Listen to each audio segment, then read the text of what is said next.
Olá a todos, bem-vindos ao meu canal. Vou então resolver neste vídeo um problema que incide então na Lei de Trabalho e Energia, isto envolvido então na disciplina de Físico-Química A do 10º ano, mais concretamente no tema da Física. Abordarei também neste vídeo o conceito de trabalho, de força resultante e também revisão de trigonometria.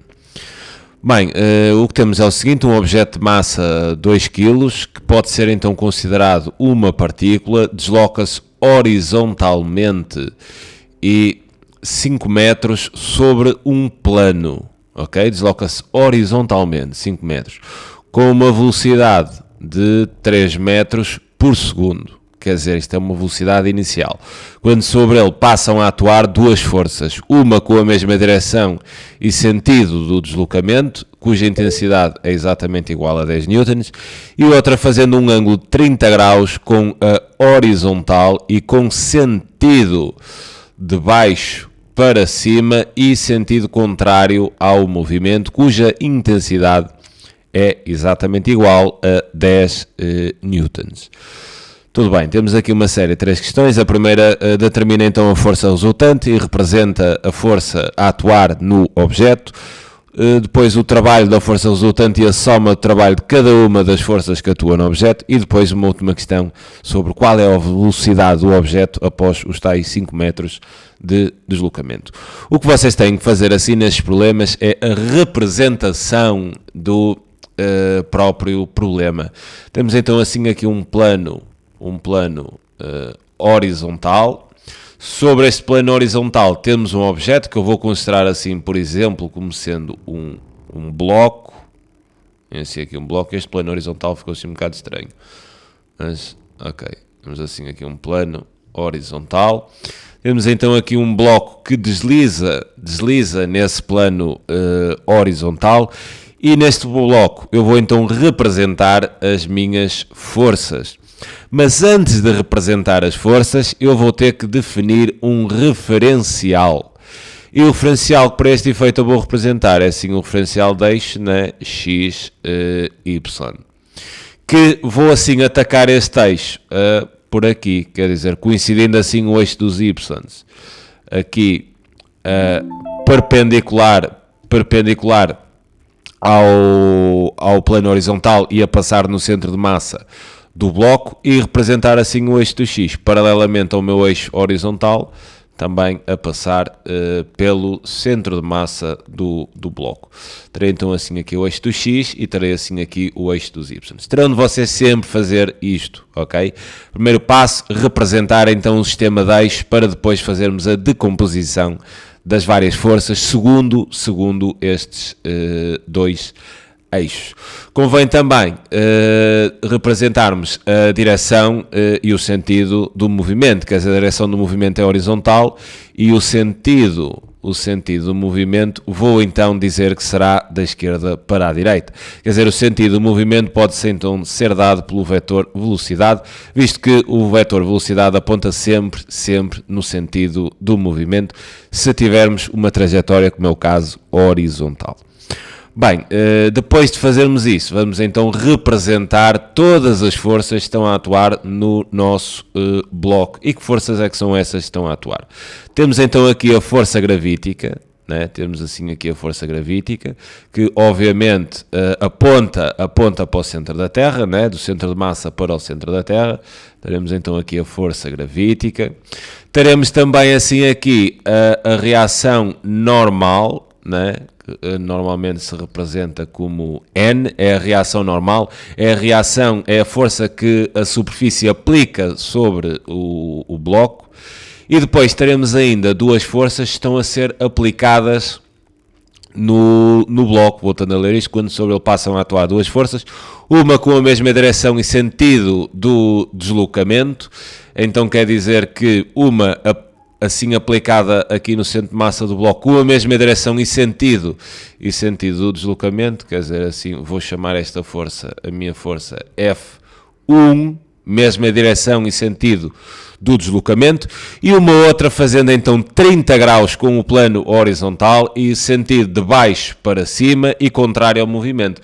Quer dizer que a outra força há de ser contrária ao movimento, quer dizer, daqui para lá, e de baixo para cima, fazendo 30 graus com horizontal, quer dizer, a outra força há de ser assim, mais ou menos isto, cuja intensidade é igual a F1, vou chamar então F2, e cujo ângulo assim aqui com o plano horizontal são então 30 graus. E temos então aqui as forças representadas. Depois convém também extrairmos os dados. Temos então assim a massa que é exatamente igual a 2 kg. Sabemos que o deslocamento é de 5 metros. Temos então assim aqui o nosso ΔR, que é o deslocamento em módulo, que visto que a trajetória é retilínea e não há inversões de sentido, então o deslocamento é igual à distância percorrida, não é? Vai ser ΔX, que vai ser tudo igual a 5,0 metros. Sabemos também que a velocidade inicial, antes de serem aplicadas as forças, quer dizer assim, o módulo da nossa velocidade é exatamente igual a 3,0 metros por segundo.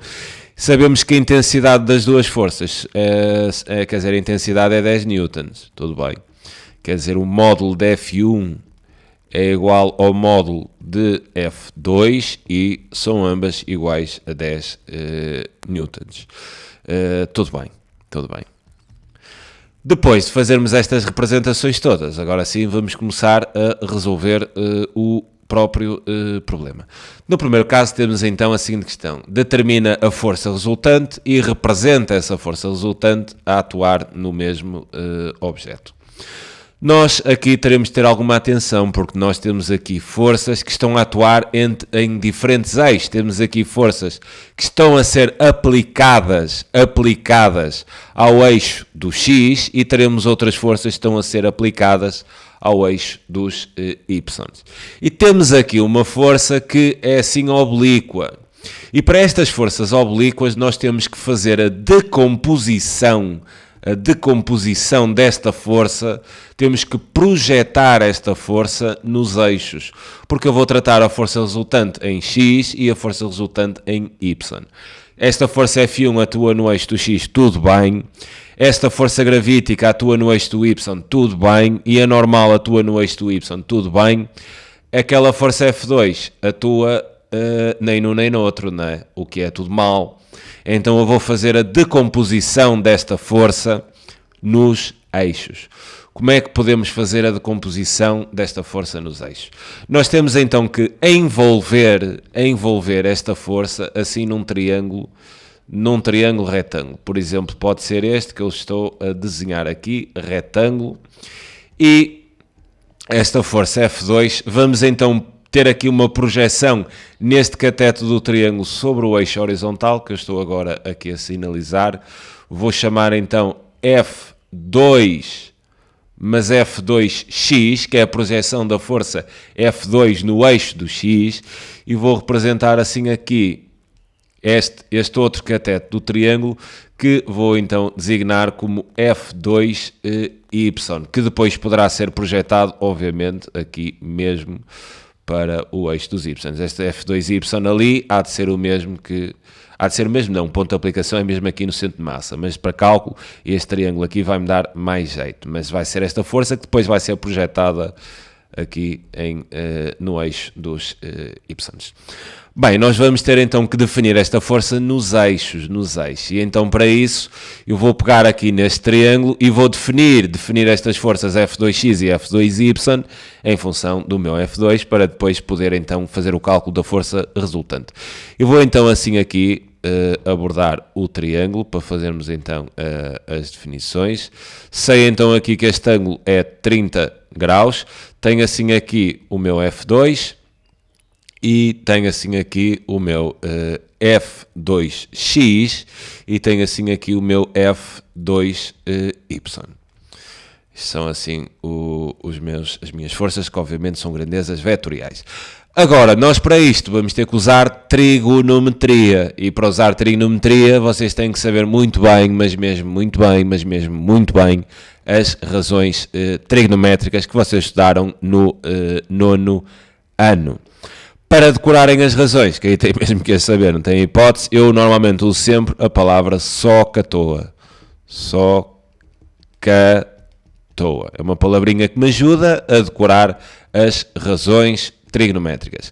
Reparem que temos aqui assim só. O que é que representa este SOH? O seno é igual ao cateto oposto a dividir pela hipotenusa. Daí OH, seno. S de seno, O do cateto oposto, H de hipotenusa. O seno é o oposto a dividir pela hipotenusa. Depois temos também K. C é o cosseno, que é o cateto adjacente, a dividir pela hipotenusa. E temos também TOA, onde T é a tangente, que é o cateto oposto a dividir pelo cateto adjacente, daí TOA. Agora, eu quero definir F2y e F2x. Como é que eu faço isso usando as razões trigonométricas? Eu vou-me posicionar assim aqui neste ângulo de 30 graus. Se eu quero definir F2y em função de F2, então eu vou pensar no seguinte, quer dizer, tenho aqui este ângulo, tenho aqui em frente este ângulo, que é o cateto oposto, e tenho aqui a hipotenusa. Bem, oposto com hipotenusa é só, então é o seno, então vou escrever isso. O seno de 30 graus, né, é o oposto, ou seja, será então F2y, agora vou trabalhar assim aqui o módulo, né, a dividir então pela hipotenusa, que será o módulo de F2. Se eu quero então definir F2y, eu tenho então que F2y em módulo, né? Agora já vou tratar a intensidade, será exatamente igual, F2 está a dividir, passa a multiplicar, ou seja, F2 seno de 30 graus. E tenho então aqui definida a minha projeção desta força 2 para o eixo dos y.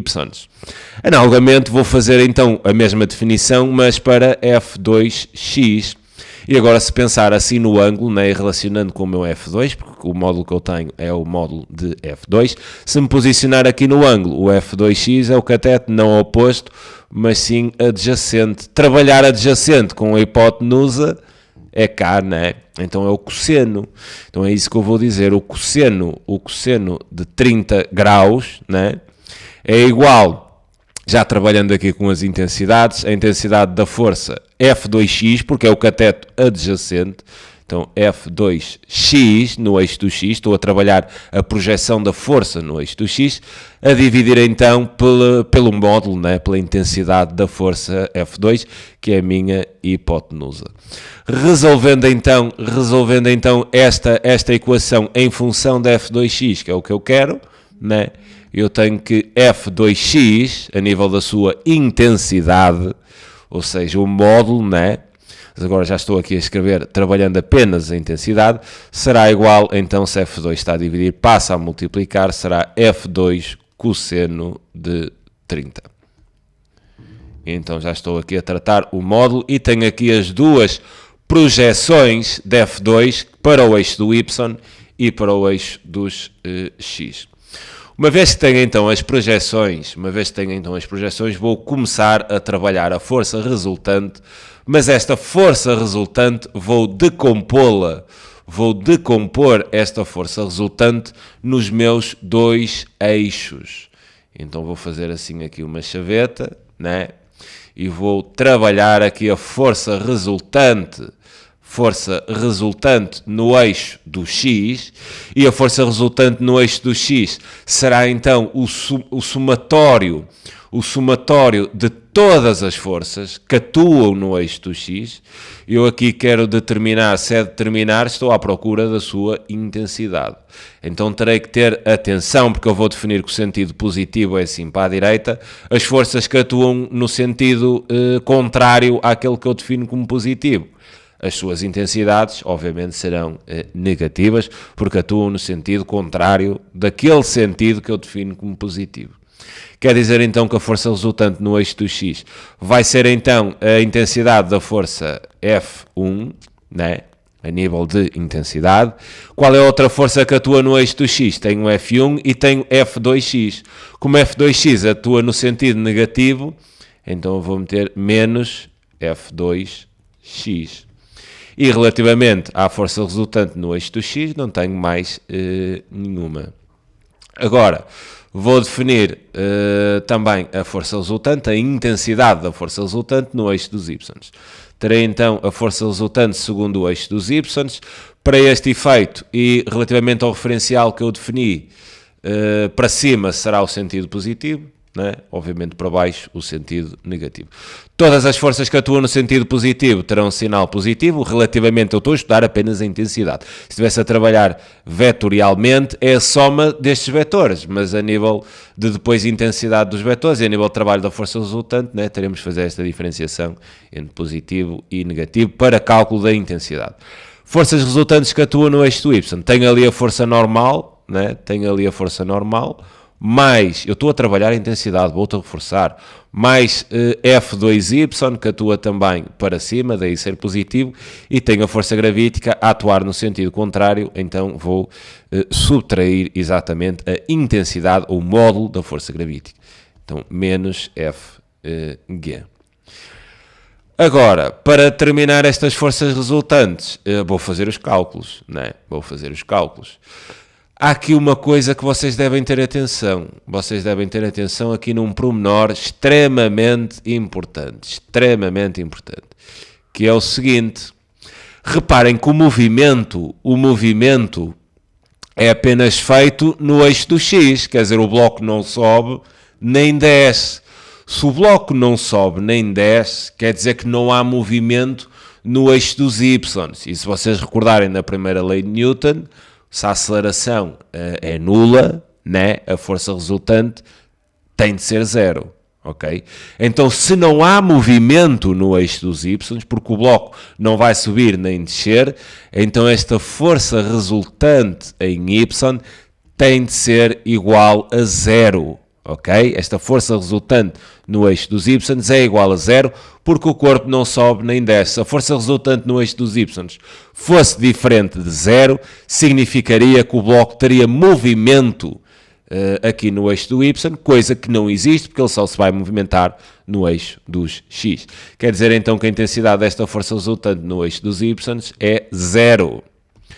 O que isto me permite, visto que eu tenho a intensidade da força gravítica, quer dizer, não tenho, mas posso calculá-la, tenho a intensidade da força 2 na projeção no eixo dos Y, e se a força resultante é zero, eu consigo determinar a intensidade da ação normal. O exercício, uma questão poderia ser por aí. Determina a intensidade da força normal. Então vocês pegariam na coisa por aqui. Falta apenas definir aqui o módulo da intensidade da minha força gravítica, né? E o módulo da intensidade da força gravítica será exatamente igual à massa, né? A força gravítica é massa vezes o módulo da aceleração gravítica, que nós, para este efeito, vamos considerar como 10 metros por segundo ao quadrado. Volta e meia também considero 9.8, mas sou eu que mando aqui, né? Vou considerar 10. Sendo assim, a intensidade desta minha força gravítica será exatamente igual à massa, que eram 2 kg, né? Ali massa que eram 2 kg, vezes 10, ou seja, a intensidade da força gravítica será então 10 newtons. Tudo bem. Então agora vou fazer aqui o cálculo da força resultante. Reparem que a força resultante será apenas no eixo do X, porque só há movimento aí, e vou aproveitar esta força resultante em Y para determinar o valor da ação normal. Então vou trabalhar aqui outra vez a força resultante, quer dizer, a força resultante no eixo do X será igual então à intensidade da minha força F1, que é toda ela no eixo do X, né? Será igual a 10 newtons. Então aqui será igual a 10 newtons, menos F2x, que está aqui então definido, será F2, o módulo de F2. O módulo de F2 também é 10 newtons, então 10 vezes o cosseno de 30 graus. Relativamente aqui ao eixo dos Y, vou então determinar a intensidade da ação normal, quer dizer, terei N, F2Y está aqui definida, será então F2, cujo módulo são 10 newtons, seno então de 30 graus, menos a intensidade da força gravítica, que são então 20 newtons. E isto é mesmo uma questão de efetuarem agora os respectivos cálculos. Terei então assim que a força resultante no eixo do x, 10 menos 10 cosseno de 30, 10 cosseno de 30 é exatamente igual a 8,66, terei então 10 menos 8,66, e para terminar então aqui, a intensidade da força normal, posso passar então este valor para o primeiro membro, o mesmo fazê-lo com este, e terei então que a intensidade da minha força normal, 130 é igual a 0,5, 10 vezes 0,5 dá 5, com 20 dá 25, terei então que a intensidade da força normal são 25 newtons. Relativamente à força resultante no eixo do x, que é aquilo que me interessava para esta questão, esta força resultante segundo o eixo do x será então igual a 10 menos 8,64, o que dá 1,34 newtons, e tenho aqui o valor da ação normal, que são 25 newtons. O que eu queria aqui era exatamente, relativamente à questão que me colocavam, termina então a força resultante e representa a atuar. Já vamos aí à representação. A força resultante, visto que não há força resultante segundo o eixo dos y, será então igual a 1,34 newtons, e esta é então a sua intensidade. Agora, a nível de representação, reparem que ela é positiva, né? Então tem que ficar representada aqui para o lado direito, tem a mesma direção e sentido não, quer dizer, tem a mesma direção do movimento, um pouco mais pequena que F1, então para representar a força resultante, pode ser a verde, né? Centro de massa do corpo, e então representaria assim aqui a minha força resultante. Estava então assim aqui representada. Tudo bem. Segunda questão, querem então o trabalho da força resultante e a soma do trabalho de cada uma das forças que atuam no objeto.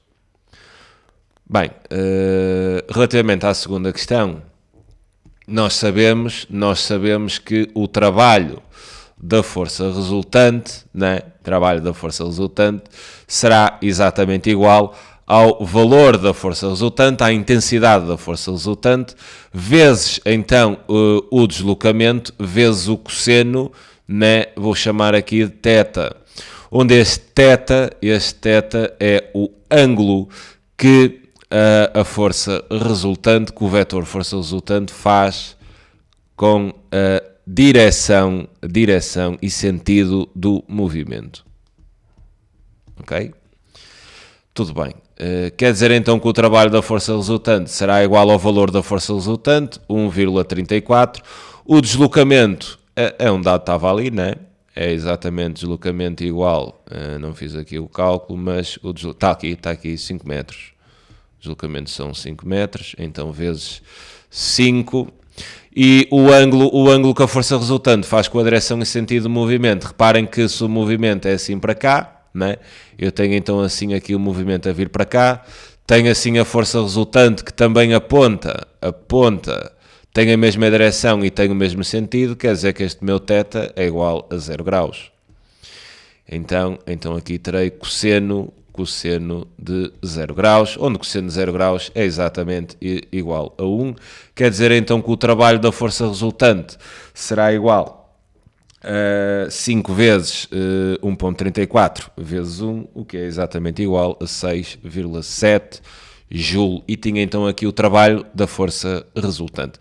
Mas agora aqui também me pedem outra coisa, que é a soma de trabalho de cada uma das forças que atua no objeto. Bem, para determinarmos então a soma do trabalho das forças, vamos ter que determinar o trabalho, obviamente, de cada uma.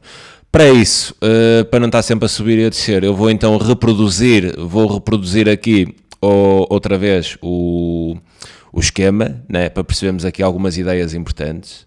Bem, temos então aqui de volta o esquema. Reproduzir então aquele esquema inicial.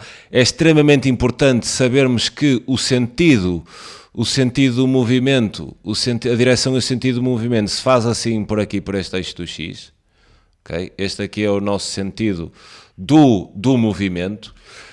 Isto é extremamente importante para o cálculo de trabalho de cada uma dessas forças. Okay? Vou então calcular o trabalho de cada uma destas forças e depois fazer então o respectivo somatório. Bem, há aqui uma coisa que vocês devem logo tomar atenção, e é que são forças, que é o caso da força gravítica e da ação normal, que atuam na perpendicular relativamente à direção do movimento, que são FG, reparem aqui faz 90 graus, e é também assim a ação normal, que aqui também faz 90 graus. Então, estas forças que atuam na perpendicular relativamente à direção do movimento, o trabalho realizado por elas é nulo, ok? Quer dizer então que o trabalho, vocês até devem restar, como estas forças atuam na perpendicular relativamente à direção do movimento, então o trabalho da força gravítica será exatamente igual ao trabalho da força normal e serão ambos iguais a 0 joules. Ok? Forças que atuam na perpendicular relativamente à direção do movimento têm trabalho nulo, certo? Ok. Agora vamos terminar então o trabalho da força F1. O trabalho de uma força é sempre calculado pela intensidade da força, vezes então o deslocamento, vezes então o cosseno de θ, onde este θ, já vos falei, terá que ser o ângulo que a força faz com a direção do movimento, ok? Sendo assim, então nós vamos ter aqui o trabalho desta força F1 será igual à intensidade da força F1, que eram 10 newtons, vezes o deslocamento, que eram 5 metros, tem que vir em metros, vezes qual é o ângulo que F1 faz com a direção do movimento. E sentido, direção e sentido, cuidado. F1, né, está assim, o movimento também está assim, quer dizer que para este caso θ é igual a 0 graus, então vamos ter aqui o cosseno de 0 graus, o que quer dizer então que o trabalho desta força F1 será igual a 10 vezes 5, é 50, vezes o cosseno de 0, que é 1, sendo assim o trabalho da F1 são 50 joules. Relativamente ao trabalho da F2, da força F2, é a mesma coisa, vai ser a intensidade da força F2 vezes o deslocamento, vezes o cosseno de θ, onde θ é o ângulo que a força F2 faz com a direção e sentido do deslocamento. Já sabemos que a intensidade da força F2 são 10 e que o deslocamento são 5 metros. Agora o ângulo, é preciso ter atenção a estas coisas, ok? Cuidado, é que o ângulo não é 30 graus, o ângulo não é 30 graus. Porquê é que não é 30 graus? Porque o movimento não vai para ali, ok? Este ângulo, este θ, é isto que eu vos falei, ok? É o ângulo que a força faz com a direção e sentido do movimento. Reparem, o movimento está assim para lá, né? E esta força F2 aponta assim para ali. E nós sabemos que este ângulo é 30. O nosso θ não é 30. Tem de ser este, ok? O θ é o ângulo que a força faz com a direção e sentido do movimento. Quer dizer que se ali é 30, obviamente θ tem que ser 180 menos 30. Ou seja, θ será 150 graus. Cuidado com isto. Este ângulo do trabalho é o ângulo que a força faz com a direção e sentido do movimento. Preciso ter cuidado com estas coisas. Então quer dizer que nós vamos ter assim o trabalho desta força F2 será igual à intensidade da força F2, que são 10, vezes o deslocamento, são 5 metros, vezes o cosseno, então, de 50 graus. Se vocês utilizarem a calculadora, teremos então que o trabalho de força F2 é exatamente igual, aqui fazendo os cálculos, a menos 43,3 joules. O que faz sentido, porque esta força F1, o trabalho é positivo sempre que a força é potente, sempre que a força ajuda, entre aspas, ao movimento. Reparem aqui, o trabalho da força F2 deu negativo, o que quer dizer que a força F2 é uma força resistente, opõe-se ao movimento, atua no sentido contrário do movimento, resiste ao movimento, faz diminuir a velocidade, ok, do corpo. Faz sentido, né? F1 puxa para lá, o F2 está a atrasar a coisa, né?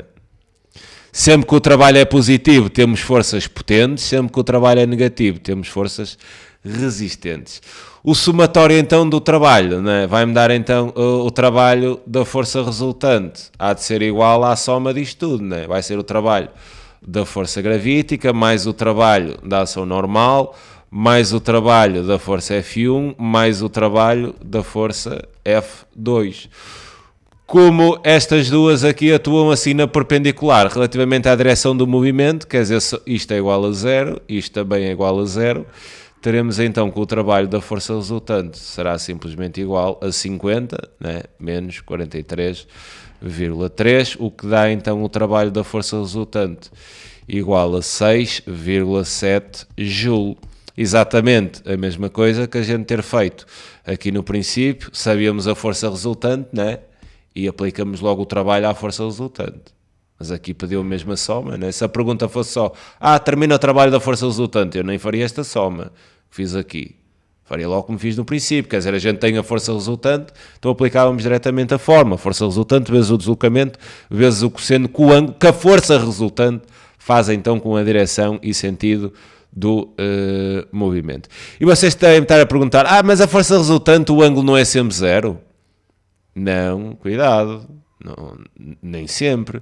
Eu podia pôr este bloco aqui a deslizar com alguma velocidade e então aplicar-lhe uma força, que apenas uma no sentido contrário, até que o bloco parasse. Então essa força resultante, né, atuava sempre contrariamente ao movimento. Okay? Nem sempre a força resultante irá atuar no sentido e na direção do movimento, depende das situações. Imaginem um carro andar, quando vocês travam, né, vocês estão a criar uma força contrária ao movimento, apenas resistente. Vai fazer com que o carro pare, eventualmente ali um pouco para. Ok? E o trabalho era apenas resistente, anulava completamente a velocidade. Por isso estas coisas vão depender sempre do que vocês têm à frente. Daí fazerem um esquema é fundamental. Agora, finalmente, relativamente à terceira questão, perguntam-me então a velocidade do objeto após os tais 5 metros de deslocamento. E é aqui nesta terceira questão, nesta questão número 3, que a gente vai abordar a lei do trabalho e energia. A lei do trabalho e energia. Que esta lei diz-me o seguinte, diz-me que o trabalho da força resultante é exatamente igual à variação de energia cinética. Né? Isto é que me diz a lei do trabalho e energia. O trabalho da força resultante é igual à variação de energia cinética. Reparem o que é que eu quero, vocês nunca podem perder o foco daquilo que querem. O que eles estão a ver é a velocidade do objeto após os 5 metros. Nós temos a velocidade inicial, que são 3 metros por segundo, e estão-me a pedir a velocidade final. Ok? Então é preciso ter aqui algum cuidado com isto. Nós temos então a velocidade inicial do bloco, que são 3 metros por segundo, e aqui a questão cai na velocidade final. Daí que eu, para determinar esta velocidade final, tem que ser assim com a energia cinética. O que é igual à variação da energia cinética? A variação da energia cinética é exatamente igual à energia cinética final menos a energia cinética inicial. E vocês terão que saber que a energia cinética calcula-se através do produto, é um meio, né, do produto da massa vezes a velocidade ao quadrado. O que quer dizer então? Quer-me dizer então que, e reparem que eu tenho trabalho, não é? Tenho trabalho, foi calculado na linha anterior. Quer dizer que esta variação da energia cinética é igual à energia cinética final, terá então o meio da massa vezes a velocidade final ao quadrado, menos a energia cinética inicial, que é o meio da massa vezes a velocidade inicial ao quadrado. Ok? Reparem que nós temos a velocidade inicial, então vocês podiam fazer já este cálculo. Também temos a massa, né? A gente sabe que a massa vinha ali no início do problema, são 2 kg, mas este tipo de questões, contas é só no fim. Vocês podiam fazer isso agora, traduzir já valores, mas comigo contas é no fim. Eu ando aqui sempre com as grandezas e ando a trabalhar com as grandezas, isolando exatamente aquilo que quero, resolvendo uma equação literal, né, em ordem àquilo que quero. O que eu quero é a velocidade final, e vou andar com isto atrás de mim até ao fim. Isto é importante vocês também saberem fazer este trabalho, porque muitas vezes vão ter que fazer deduções com as grandezas e as deduções trabalharão apenas com as letras e não com valores numéricos. Por isso habituem-se a isso. Ou seja, esta variação de energia cinética, reparem que nesta equação eu posso pôr um meio da massa em evidência, porque a massa é igual, né? Estamos a falar do mesmo bloco, então eu posso criar assim aqui um meio da massa, abrir então parênteses, quer dizer, colocando o meio da massa em evidência, e ficaria então com velocidade final ao quadrado menos velocidade inicial também ao quadrado. Substituindo aqui a variação da energia cinética, substituindo esta variação da energia cinética na minha forma do trabalho e energia, eu tenho então que o trabalho da força resultante será então igual a 1/2 da massa vezes a velocidade final ao quadrado menos a velocidade inicial ao quadrado. E eu agora vou trabalhar, visto que tenho a velocidade inicial, tenho a massa e tenho o trabalho, né, da força resultante, vou nesta equação isolar a minha velocidade final. Ok? Bem, como é que isolamos a velocidade final? Isto é cortar, né? Fazemos aqui uns cancelamentos. Se eu tenho aqui um meio da massa, né? Vou dividir este membro por um meio da massa. O que faço neste membro farei também neste, o meio da massa. Aqui a coisa cancela-se. Reparem que dividir por um meio é a mesma coisa que multiplicar por 2. Então ficarei com 2 vezes o trabalho da força resultante sobre a massa igual à minha velocidade final ao quadrado menos a minha velocidade inicial ao quadrado. Eu vou mesmo isolar a velocidade final, quer dizer que esta velocidade inicial, ao passar para o primeiro membro, né, fica positiva. Ou seja, terei então que a velocidade final ao quadrado será o dobro do trabalho vezes da força resultante a dividir pela massa mais a velocidade inicial ao quadrado. Reparem que eu apenas passei isto para cá. Agora, para terminar então a velocidade final, finalmente é livrarem-se deste quadrado, né? Basta aplicar a raiz a ambos os membros e teremos então que a velocidade final será a raiz quadrada do dobro do trabalho da força resultante sobre a massa mais então a minha velocidade inicial ao quadrado. Agora que tenho a velocidade final isolada, é substituir tudo, né? É substituir tudo aqui na fórmula e tenho então que a velocidade final será então a raiz quadrada do dobro do trabalho da força resultante. O trabalho da força resultante está calculado aqui, né? Ali 6,7 joules, 6,7 joules, então terei 2 vezes 6,7 a dividir pela massa, que são 2 kg, mais a velocidade inicial ao quadrado, que serão então, a velocidade inicial são 3 metros por segundo, terei então 3 ao quadrado. Efetuando aqui os cálculos, agora é ajustarem isto tudo para a máquina, e tem então que a velocidade final é exatamente igual a 4 metros por segundo e a questão estaria então resolvida. Bem, fazendo assim um apanhado disto, que falamos aqui de muita coisa, o vídeo ficou um bocado longo, mas pá, eu gosto disto, a gente fala aqui das coisas, né? Deduzimos as componentes, isto tudo para termos uma percepção melhor. Podia chegar aqui, eu se fosse resolver isto para mim num teste, obviamente faria isto em 5 minutos. Não faria isto em 30, mas aqui eu estou a explicar, né? A gente tem tendência a pormenorizar sempre as coisas, o que eu acho que é bom para quem está a ver, porque vocês nunca viram isto, né? Então ajuda sempre.